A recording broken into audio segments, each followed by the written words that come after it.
contribution to the sacrifice for Halloween. This is my sacrificial dinner and my blood of pig.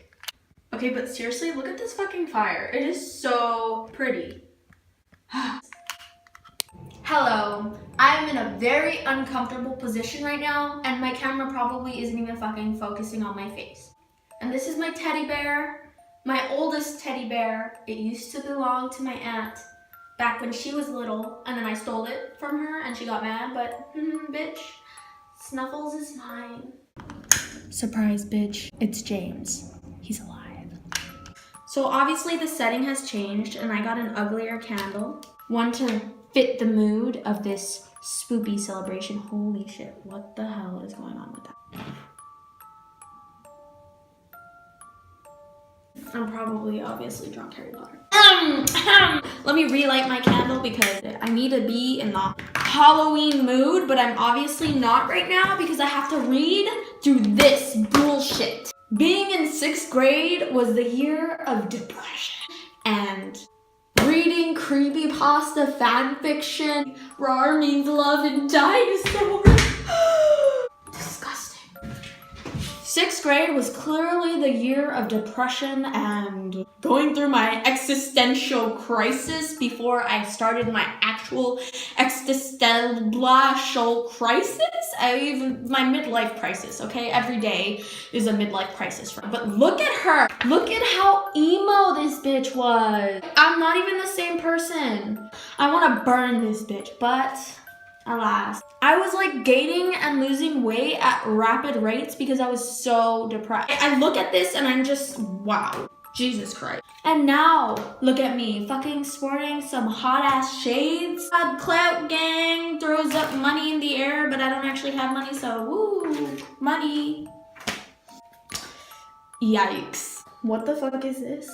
And it is here. It is ready to be read. Hallows Eve, scary story. You think you're cool because you used 1800 slang? In this story, I'm going to write small. Very small. Why the fuck would I say that? I'm going to tell you what had happened to me on Hallows Eve, proving it is the night where bad things are about. I spelled where wrong. W-E-R-E. Now must I warn you, it is 100% true. So as all the other kids were in the small town of Louisiana getting ready, Louisiana isn't a small fucking town. It's an entire state, you dumbass bitch. I was already ready.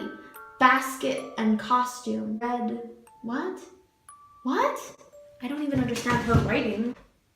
The wax looks like cum. Ow! I had told my parents, and them being kind about tonight, let me go. She didn't fucking specify. Go fucking trick-or-treat? Go snort cocaine? Oh my god. But what I found odd was their worried glances at each other before letting me go with a smile and wave. I pushed the thought at the back of my mind. I did not want to worry for this. What? Put a comma. Jesus. For this was going to be a fun night. Or at least that's what I thought.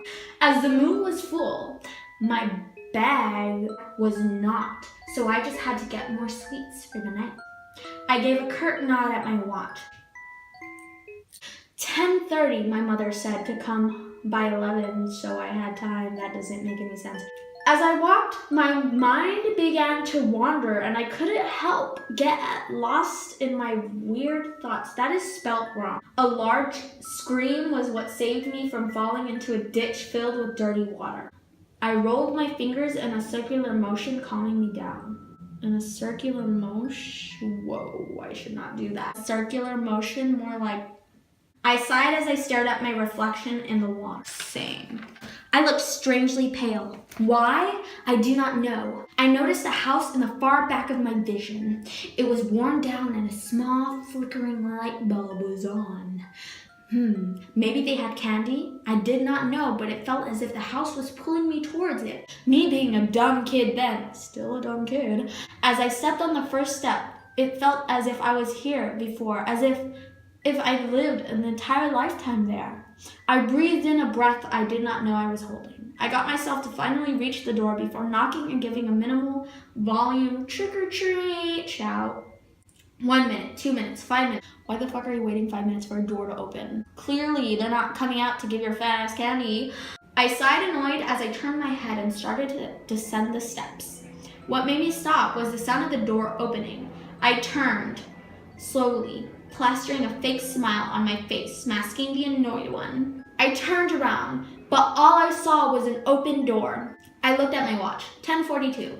I guess I could spare a few seconds to enter and grab my candy and quickly go because the place gave me chills. This is how people die in the fucking horror movies. It was just so eerie. It'd make you want to turn and run. But what I had thought was funny was a day earlier I had made a bet with my friend Ellie that if I were to get scared, I'd lose. So when that door had opened, I imagined Ellie was there with me. I walked up the steps. I sucked in a breath, my palms clammy. I entered the house, my left hand gripping the basket with sweets. "Hello," was what came out of my mouth, but my voice sounded raspy and strainful. Oops. "Hello," as if I was struggling to speak. And yet I had no trouble at all. I looked around and started to take a few steps forward, only to be stopped by a basket similar to mine except it was older. I sighed. Nothing for me here. I turned around and left the house. As I was walking away, I looked at my watch. 11:43? What the fuck? You came in at like 10:42 and it's 11:43? I knew for sure that I was toast. I started to speed walk home, and I opened my basket and ate a sweet before I knew my mother would not let me because I had disobeyed her. That does not make any sense. I had saw my block just up ahead before I broke out in a full sprint. Just as I approached my house, I did not notice all but one light was off.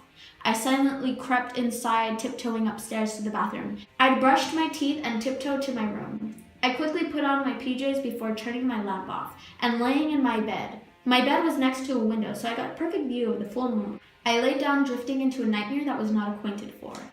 "Mom!" I yelled. I did not know what was happening until I looked up. There it was, that house, but it looked different. It was more alive, and everything was clean. I heard laughing and cheering in the background. I walked towards the back of the house and saw my mom, dad, aunt, and uncle with their 4 kids, Layla, Noah, Jack, and Jude. Layla and Noah were in tears while Jack and Jude are twins, my age. I smiled, but noticed something strange about my dream. We were all what looked like in the 1960s. What? Suddenly, I saw myself. What? Everybody was in that lake. Jump man, let me tell you something. I hate water, I thought. They were chanting, "Jump, jump, jump!" Then I did. I was scared because I'd noticed a change in scene. It was darker. I was back in my own body. I was stiff and I was at the bottom of the lake. I tried moving up, but something had caught my ankle. That's when it happened. It was the worst sight ever. I spelled sight S-I-T-E. After I jumped in, we were all playing and having fun, but I dropped my ring and I also, what the fuck? That's when it happened. It was the worst sight ever. After I jumped in, we were all playing and having fun, but I dropped my ring, and I also wanted to prove I was a good swimmer because I was sitting in the shallow side and my cousins were making fun of me. After I'd boasted, I had dropped my ring, so to prove I'd have to swim to the bottom and get it. I was so big-headed. I did it. Everything was fine, and I'd spotted my ring by some vines. I smiled and got the ring before turning up. I felt my leg get tangled in the vine, but ignored it because the vine was slimy. I started to swim up, but only to be pulled down by the vine. Panic hit me like a truck, and I opened my mouth and screamed only to get water in my mouth and lungs. It burned. It felt like someone put a whole bunch of broken glass in them. I quickly closed my mouth and looked down at the vine. I pulled at it and tugged, but it was so slimy it could slip out of my grasp, but not foot. That doesn't make sense. I gave a panic scream yet again. I could not breathe. I had run out of breath and end of nightmare. Gasping for air, I sat up. It was just a dream, I thought. A really bad one. I looked at the clock, 6:32. I sighed and looked down, barely noticing I was drenched in sweat. I quickly decided I'd take a shower and go back to that house. I did not want to, but I needed to. I quickly put on some shorts and a giant black top with black Converse. Wow, my emo is shining! I got my watch and went downstairs for my parents. It was deadly quiet, but I did not notice. I thought my parents had already woken up. I guess you could say I thought nothing of it because I started to write a note to tell them I was gone. As I started thinking back to last night, I remembered something. The scream. What was that scream that saved me from falling in a ditch? More importantly, why? These questions stayed in my mind until I'd found the room that would take me to that eerie house. I needed to investigate. I'd finally made it to the house and bit my lip. I wanted to see what was in the back, instantly remembering my dream. As soon as I reached the back, I was never more horrified in my life. Exactly like my dream, there was a lake, except this lake was dark, and the roots were covered in green goop. I quickly walked to the edge of the lake. As I got close, I kept getting a horrible image of me being dead, calmly walking to the front of the house. I quickly entered through the front door. I was surprised it was open. I quickly stepped inside. It's too horrific to tell, but I will say this as I looked through the house. I entered a room. It looked as if I would have designed and decorated it. I'm a curious person, or rather was, so I decided to look in the closet. What I found in there was quite fascinating. I found a giant chest with a heart-shaped padlock. I quickly grabbed the chest and pulled it out, struggling because of how heavy it was. I remember ever so clearly, as soon as I pulled out the chest all the way from the closet, a small key was found in the corner where the chest was covering it. By that time, my curiosity levels was at its highest. I grabbed the small key slowly and put it in the lock. I turned it several times and I heard a click. I smiled to myself as I opened it. Never can I get that image out of my head. There, I'd never screamed so loud in my life. I saw a dead body of a girl's bone.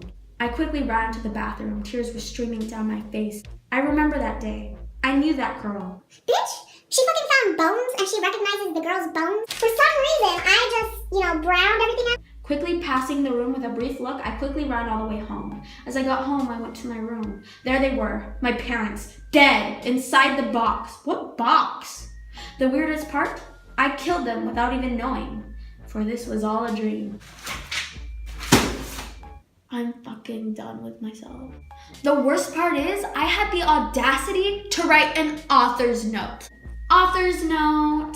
Okay, I'm sorry, but that was the worst story ever.